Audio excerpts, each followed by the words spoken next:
Yeah, taxpayers, like always, are just expected to pay the bills. Victorian taxpayers have been slugged more than $25 million in security and police expenses for Melbourne's CBD protest. $25 million is an extraordinary amount that Victorians have been forced to pay to prop up these ridiculous week in, week out protests. $25 million. Let that sink in. While you're struggling to pay your mortgage, while your power bills are going through the roof, while you're cutting back on groceries, the Victorian government has taken $25 million of your money and set it on fire. And what did you get for it?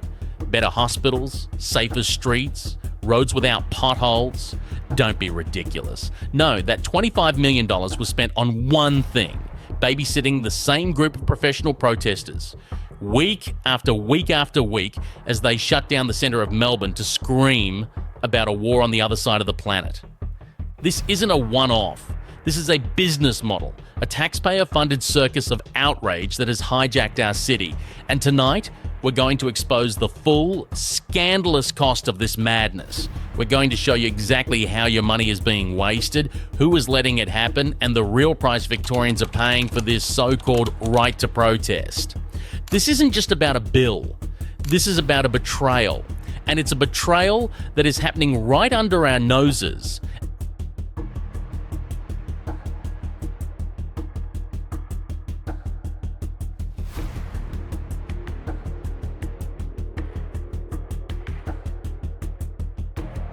And if you're as furious as I am about this, if you believe that your money should be spent on your community, not on a never-ending parade of professional activists, then you need to join our resistance. Our Patreon is the only thing that keeps this channel alive. It's how we fight back against the politicians who are selling us out and the media that covers for them. The link is in the description. It's time to tell them we've had enough. That's according to a Parliamentary Budget Office report seen by the Herald Sun, finding that from October 2023 and last month, almost 24,000 police shifts have been taken up by protest activity. That's $14.9 million in salary costs. So where does this astronomical number come from? It comes from a bombshell report by the Victorian Parliamentary Budget Office, a report the government probably hoped you'd never see. It details the cost of Operation Park, the Victoria Police operation set up to manage the weekly pro-Palestine protests that have been choking Melbourne's CBD since October 2023, and the numbers are staggering. From October 2023 to August 2025, your money has paid for $25.2 million in total policing costs, 23,928 police shifts. That's nearly 24,000 times a police officer has been pulled off their regular duties to stand in a line and watch people shout into a megaphone. $14.9 million in police salaries alone. $10.2 million in operating costs. That's everything from the barriers to the vehicles to the overtime. That's over $1 million a month, every month, for 2 years straight. $1 million of your money pissed away so a few thousand people can feel virtuous on a Sunday afternoon. And here's the most outrageous part: that $25 million is just the beginning. It's a conservative estimate. It doesn't include the cost of backfilling those 24,000 police shifts at local stations. It doesn't include the millions in lost revenue for CBD businesses who have to shut down every weekend. And it doesn't include the cost of cleaning up the mess they leave behind. This isn't the cost of democracy. This is the price of political cowardice. And here's what makes it even more insulting. The government knew this was happening. They've been tracking these costs for 2 years. They've watched the bill climb higher and higher, month after month, and they've done absolutely nothing to stop it. They've just kept writing the checks and hoping nobody would notice. Well, somebody noticed. Shadow Police Minister David Southwick requested this Parliamentary Budget Office report, and what he found should shock every single Victorian. This isn't just about the money, though the money is obscene. It's about the complete abdication of responsibility by a government that is supposed to work for all Victorians, not just the ones who can shout the loudest. So what could we have bought with that $25 million? Let's put it in perspective. That's enough to hire 400 new police officers for a year. It's enough to build a brand new state-of-the-art police station. It's enough to fund the entire air wing for months.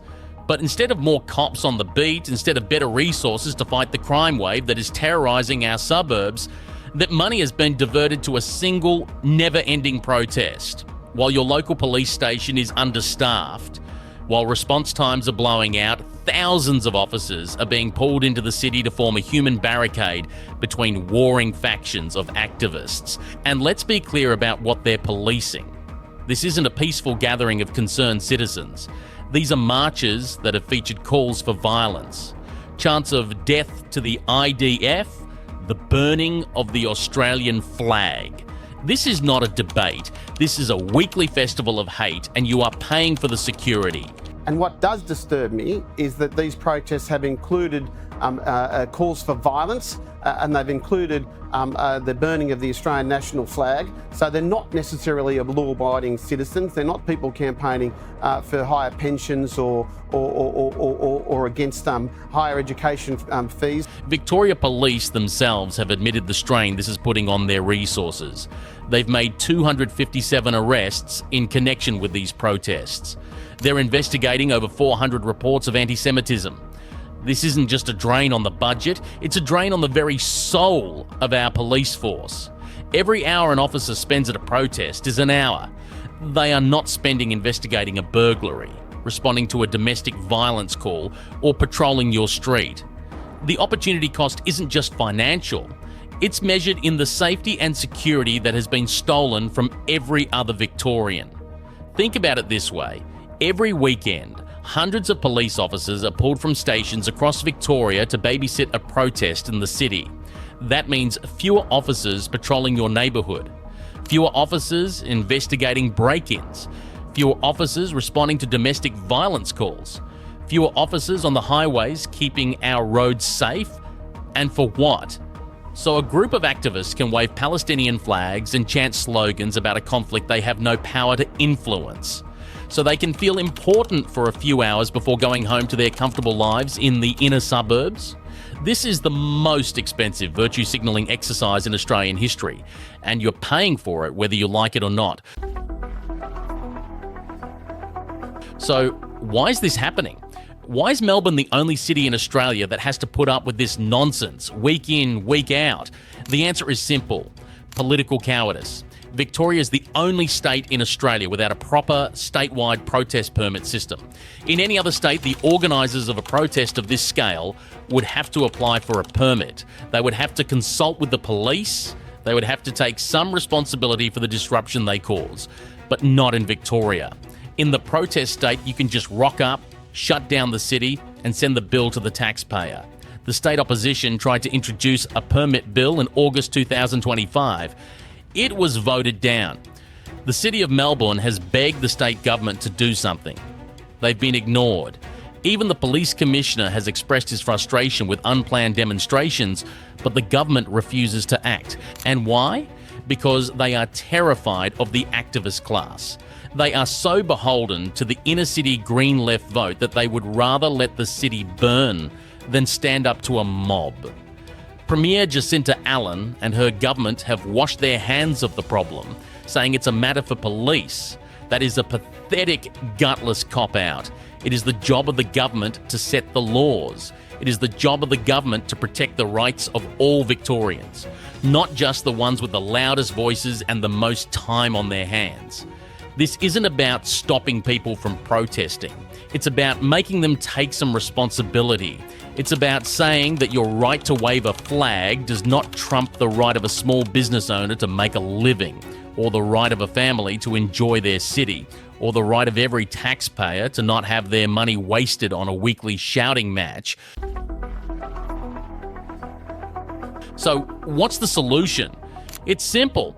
It's time to make the protesters pay. If you want to shut down the city every week, if you want a police escort for your parade of outrage, then you should be the one to foot the bill.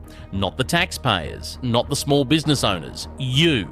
Time to actually make these protesters and organisations pay for the costs of all the police that are forced to be there. These protest groups are not grassroots movements. They are well-funded, highly organised political machines. They have leaders. They have bank accounts. They solicit donations. It is time to treat them like the businesses they are.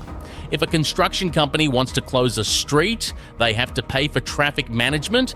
If a film crew wants to shoot in the city, they have to pay for a permit. Why should a professional protest movement be any different? This isn't a radical idea. It's common sense, and it's the only way this madness will ever end. Because as long as these protests are free, as long as the taxpayer is picking up the tab, they will never stop. Why would they? They have a captive audience, a massive police presence to give them a sense of importance, and a blank cheque from the Victorian government.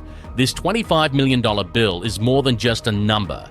It's a symbol of a broken system, a system where the rights of a noisy minority are placed above the rights of the hard-working majority. A system where political cowardice allows our city to be held hostage week after week. It's a system that says your money is worthless. Your time is worthless. Your safety is worthless. The only thing that matters is the endless, self-indulgent theatre of protest. We have to send a message that this is not acceptable, that our city is not a playground for activists, that our police are not a private security force for a political cause, and that our money will not be wasted on this ridiculous, never-ending circus. Share this video, demand action from your local MP, and join our Patreon. Because if we don't stand up and say enough is enough, then that $25 million is just a down payment on the chaos to come. To see the latest Australian crisis, click this video here.